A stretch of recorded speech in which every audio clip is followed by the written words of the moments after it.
In this video, I'm going to talk about the Zhiyun Weebill3s gimbal. In all transparency, Zhiyun did send me this gimbal to test, but I can say whatever I want to say about it. I don't have to make it sound like it's better than what it is. And I don't do that on this channel anyway, so let's get into it anyway. So first of all, what is a gimbal and why would you need one? So basically a gimbal is a device that will make your camera steady, and that will give you steady footage. Now this is important if you want to make your footage look professional.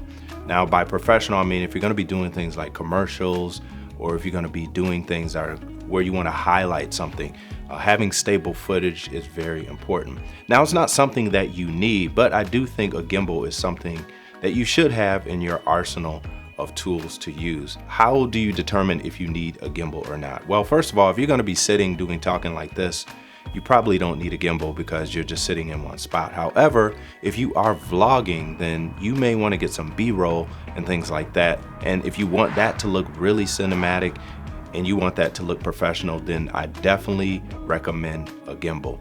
Now there are a lot of different gimbals out there. You got DJI, you got Zhiyun, and many other ones out there. So how do you narrow it down to the one that works best for you?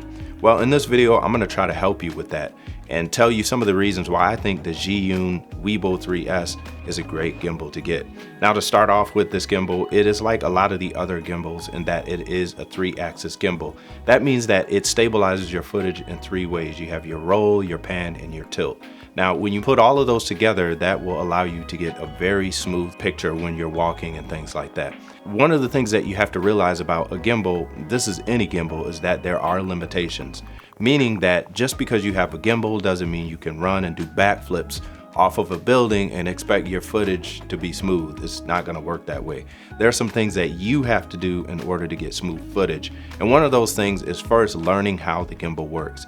It also has to be balanced perfectly. Now in this video, I'm not gonna go over how to do that step by step, but I can tell you that with the Weebill3s, because it has locking axes, it makes it really easy to balance this gimbal. Like I said before, this is just like any other gimbal where it needs to be balanced. Now the other thing is you have to adjust your walk. What this gimbal will do, again, is take away the side-to-side motion and your yaw and pitch and things like that. But what it won't do is take out your footsteps. So you're gonna have to walk a little bit differently with this gimbal if you want smooth footage. Now, the thing I like about this gimbal is the fact that you can add cameras to it to control it through Bluetooth. So what that means is you can stop and start recording with the red button right here on the gimbal. So the other thing I like about this gimbal is you can control your pan, tilt, and roll motor force. So what that means is this is how much power the motors actually put into stabilizing your camera. Now what you want is a good balance. So you don't want your camera to be really light and your motors turn way up high. That's going to give you jittery footage. You want your motors to work just a little bit just to keep it stable. The less they have to work, it does 2 things. The first thing is you get more stable footage, and the second thing is your battery lasts a lot longer because the motors are not working as hard. So the key to this gimbal is having good balance, and that's what you want to start with. And one of the big features of this gimbal is the fact that it has a sling arm or a sling handle. What this allows you to do is to carry the gimbal with 2 hands. Now if you've ever used a gimbal before, then you know that when you're holding a gimbal, over time your wrist starts to hurt. I don't care how light your camera is, that's just because you're using one hand to support all this weight. You're doing all these different movements, you're going up and down, and you're just continually holding it even when you're not shooting with it. Now the good thing about this handle is it has 2 uses. So the first use, like I said, is that you can use 2 hands with it. The second use is that you can actually flip it around and you can go into sling mode. Now what that means is you can just take the gimbal and point it down and walk with your hand down by your side. Now if you notice your wrist, it's in a natural position here. So this allows you to be able to get good footage down low without having to bend over and hold it with 2 hands. And if you've ever used a gimbal before, you know how difficult that could be on your back. So this sling handle almost eliminates that problem 100%. Now, in addition to the sling handle, one of the other features of this gimbal that I think is a standout from all the other gimbals is the wrist rest. Now, this doesn't come with the gimbal. This is an accessory that you can get. But if you do get this gimbal, I highly recommend that you do get the wrist rest. Now what the wrist rest does is it allows your wrist a place to stay when you're holding this gimbal. If you look at how my wrist is on this gimbal here, you can see that it is firmly resting on this grip. And what this does is it takes all the weight off your forearm, so you're not trying to support it all with one arm. You also put into that the fact that you can use your other handle. It really makes this gimbal easy to hold. Now, one of the good things about this wrist rest is the fact that you can adjust it as well. By turning the little handle, it can actually go up and down. So if you have a bigger hand, then you can still use the wrist rest. Now, one of the other things about this gimbal that I think is pretty neat, I don't know if I would use it too much, is the light that it has on it. So let's say you're in a dark environment and you just need some light on your subject. Well, you have this light that's actually built into the gimbal, and it's already balanced, so you don't have to worry about adding a second light or anything like that. So if you're a type person where you're gonna be shooting in very, very low light, I mean like almost no light at all, then this might work for you. I don't necessarily like the look that this light gives because it's a really harsh light and it's just strong and flat on the face, and it's not something that I would personally use. I would probably have other lights set up and things like that, but that's just me personally. But just so you know that this gimbal does have that feature if that's something that you want to use. Another feature about this gimbal that I love personally is the fact that it has Bluetooth built in. Now what that means is if your camera supports it, you can connect your camera to the gimbal via Bluetooth. So the record button and things like that actually start and stop the recording of your camera. This makes it really helpful when you're trying to use your gimbal because you can keep both hands on the gimbal at all times, and you don't have to worry about switching to one hand and reaching up and trying to hit the record button, because that in and of itself is very difficult and it just makes things harder. So shout out to Zhiyun for putting this button in here. Now in addition to that, if your camera doesn't have the Bluetooth option, there is a cable that comes with this gimbal. In fact, there are a myriad of cables that comes with this. You have USB-C, you have micro USB, and some other connections as well. So depending on what camera you have, you can connect it directly to the gimbal. Now, if you look at this list here, this is a list of compatible cameras with this gimbal at the time of this recording. Now, I don't know if Zhiyun is going to add more cameras as they come along or as new cameras are introduced, I'm not sure. But as of right now, I can tell you that there are a lot of cameras that are supported. So now we're just gonna go over some of the actual settings on this gimbal and see how it works.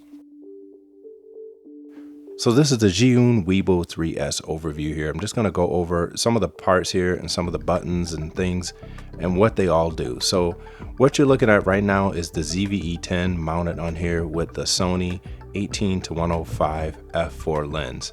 Now, just starting with how all of this works. So this is sitting on the gimbal on the base plate here. This base plate is a quick release plate by Zhiyun here. And then what you're looking at under here is the camera backing plate. And basically what this is for is if you have larger lenses, if your camera is sitting flush on this plate, then your lens will be too big to actually sit here. So this just helps lift the camera up. I just put it on here for extra weight. And then I have my Manfrotto quick release plate on here. Now the reason I have my own quick release plate is because I have other accessories like tripods, other gimbals and things that already have this base plate on it.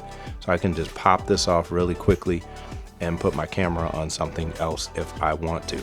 Now this also has the ability to come off here and mount this camera vertically so that you can go in vertical mode and still use the gimbal. Now keep in mind, if you do that, you do have to rebalance the gimbal. So you can't just take it off and put it right on there. Now moving on to the different axes here, we have our tilt axis here, and this is the lock here to keep it locked. This helps you to balance it. So you can isolate the different parts of it. So if I unlock this part here, this is the tilt axis of the gimbal here. So when you're talking about tilt, this is what we're talking about, this motion here. So if you lock it back, then it doesn't move. All right, so the second part of this is going to be your vertical axis here. So when you adjust the vertical part here, this is gonna actually affect your tilt axis because we want all of the weight to be balanced evenly. Now the next axis here is going to be your roll axis, which is back here. Again, we have another lock, but if I unlock this, this is our roll. So this is what we talk about when we roll. And then we have one more. This is the pan axis here. And this just allows the whole thing to rotate freely here. So just like if you were on a tripod you pan left and right.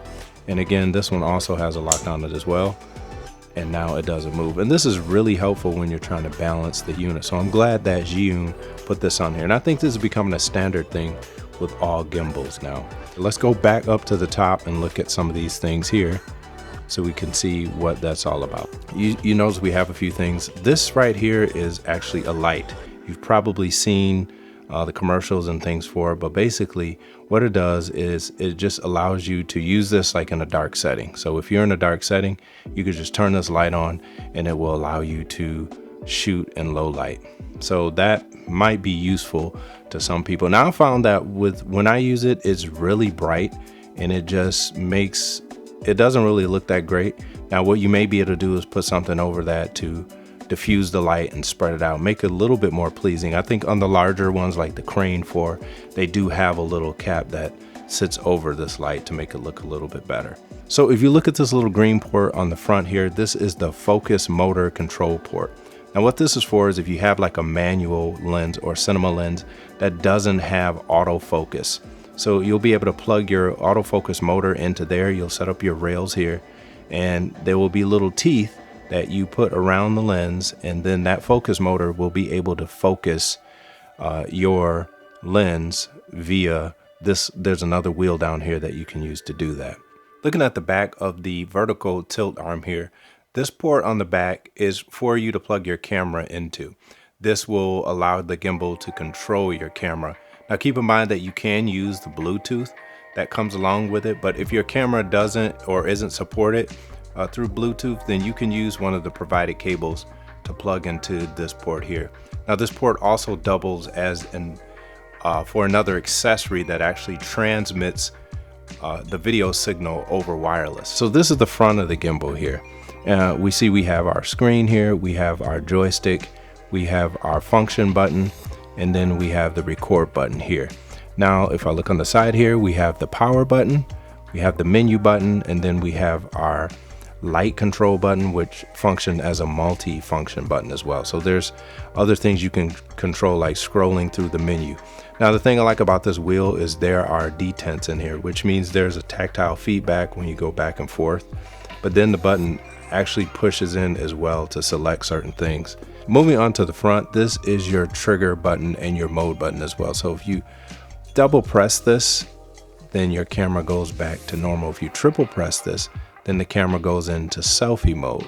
So this is if you just want to place the gimbal in a position to where it's facing you. All right, so to bring this back from selfie mode, you have to triple press this. So 1, 2, 3, and then it'll go into selfie mode, and then 1, 2, 3 again, it'll come out of selfie mode. Now moving to the bottom here, you have another dial, and this is to adjust your tilt here. Now this is also a multi-function button as well, so you can set up other things to be controlled by this, like that focus motor that we were talking about before. You can use this to pull focus, but right now by default it's set up to tilt the camera back and forth, as you can see right here. And that's a nice feature to have, especially when you're like in underslung mode, which I'll show you what that is as well. All right, so on the back here is your mode switch, your joystick, and the record button. Now on the screen here, the mode button will cycle between your different follow modes, and you just do that by pressing the button once. Now if you double tap the button, then you go into your POV mode, your vortex mode, and then your photo mode. Now the thing about this gimbal that I really love is the fact that you can connect your camera, if it's compatible, to this record button via Bluetooth. That makes things really easy because you can keep both your hands on this gimbal at the same time while you're stopping and starting the recording, instead of taking your hand off, holding it with one hand, trying to press the record button and trying to keep it balanced all at the same time. So that is probably one of my favorite parts of this gimbal. Now if we press the menu button, we can go into the different settings and see what we have. Now there's a lot of different parameters to control. You can control your motor strength. If you go into advanced, there's things with your tilt and your axis. Then there's also a built-in automatic balancer here, which allows you to go in and tell the gimbal that you've set it up already, you've balanced it, and then it will go through its function and automatically balance the gimbal for you. or it will just fine tune it. Now, sometimes with the fine tuning, it may not work the first time, so you want to go through it again and try it. That's what I ran into when I did it myself. If it still doesn't work for you, what you want to do is go into your settings yourself and adjust the tilt, roll, and pan axes. And what you'll do is whichever one is giving you the problem. So let's say you move the gimbal, you tilt the gimbal to the left and it starts to jitter, then you know you have an issue with your roll axis. So you can adjust it up and down. And if you're having a problem with the roll, then you can adjust that up and down as well. And all these parameters you can adjust all the way up to 100. So from 0 to 100. So there's a lot of control that you have with this gimbal. But again, I would recommend when you first set it up to go into auto here. And once you go into auto, just let it do its thing. And that may work for you. And if you watch it here, it just wiggles around and does a bunch of crazy stuff. And it doesn't take that long, maybe about 30 to 40 seconds. And then once it's done, it'll show you that it's done by showing you a check mark on the screen.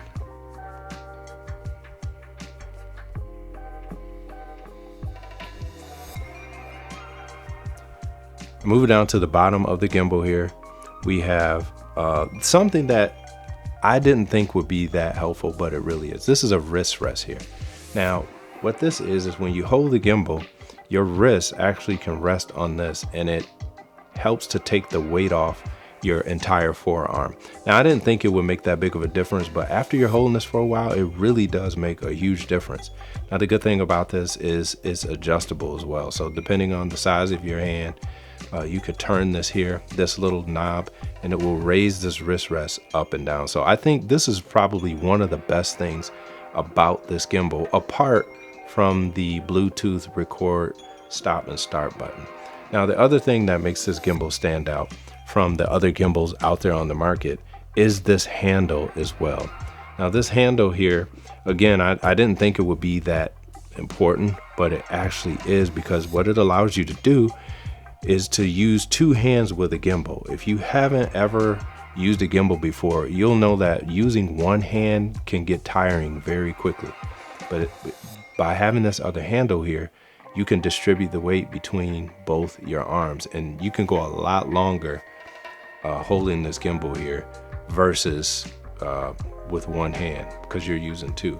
Now, the good thing about this here is this actually adjusts up and down. So depending on how you want to hold it, you can adjust this here. So I think that's another great thing that Zhiyun did. Now, in addition to this being a handle that allows you to hold it with two hands, there is another knob down here that you can turn, which allows you to bring the handle over to the side like this.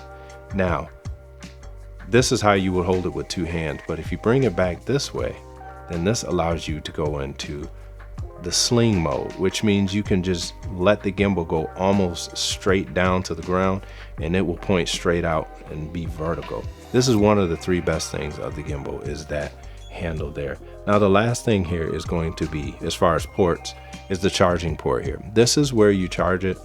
There is a cable included, however, there are no actual charging bricks. So more than likely, you probably have one laying around from your cell phone or something else. In addition to that, this is where you will do your firmware updates. So if there's any updates for the gimbal, you will plug this into your computer, and this is where you would update it. Now, when you move down to the bottom of this gimbal, now, although these things are good with the wrist rest and the handle here, if you don't want to have this on your gimbal, you could simply take this off. And all you do is you push this button back here, push the button in front, and the whole gimbal will slide off the base plate here. And now all you have is just the gimbal in your hand, and it's really small. But if you want to go back to it, it's just as easy, sliding it back on and locking it back in place. Now, you could take this handle off as well. There is an Allen key that goes in here, and then that just comes off if you want to. Now, I found that if you do take this off, there are some little, it almost looks like Rosetta connections here that will actually cut into your wrist. So you may just want to leave that on. And if it's getting in your way, just move it out of the way like this, and you should be fine. Okay, so the last thing here is going to be the light here on the front. Now, this isn't something I use, or I would use, just because it's so bright and it's really harsh. You could get something to cover it to diffuse the light and kind of spread it out, and that may give you a better look. But the way to turn this light on is you're going to go down to the little dial down here again that we talked about before, which is also your menu selection. But you'll just hold this down, and when you hold it down, the light comes on at the top here. Now once the light is on, you do have some controls here. You can adjust how bright the light is, and then you can also adjust the color temperature of the light, which is really nice. So it goes from 2600 Kelvin all the way up to 5600 Kelvin. So this is good if you have other lights in the room that you want to match it with. This is so you're not going to get some weird color casting and things like that. Now to turn the light back off, you do the same thing as you did to turn it on, which is just press and hold this button here, and then the light goes off. Now, one of the things that I've noticed when using this gimbal is the fact that if you use it with the Sony ZVE10, then there is an extra feature built into this. Now, this isn't a new thing. I've talked about it on this channel before, but it is exclusive to the Sony line of cameras, and the ZVE10 has it. And that is using the catalyst browse that comes along with this camera. Now, basically what it is the camera uses gyroscopic data to stabilize the image. Now you can use that in conjunction with the gimbal itself. Now if you look at this footage here, it was really windy out, so the camera had some shake to it even though the gimbal was balanced, and that's just because the winds were really high. But if you look, once I ran it through Catalyst Browse, it looks great. So I highly recommend this gimbal if you have a camera that supports Catalyst Browse or has some type of gyroscopic data for stabilization, because it just adds that extra little touch on there. If you're familiar with music, it's like mastering the music. You mix it down, but then the mastering just gives it that extra touch. So if you're looking for a really professional, really smooth look, 100% get a camera that has the gyroscopic data along with the gimbal as well. Now, if you order directly from Zhiyun, then there is a discount code that comes along with that, and that's all going to be in the description below. But until next time, I'll holla at y'all later. I'm out. Peace.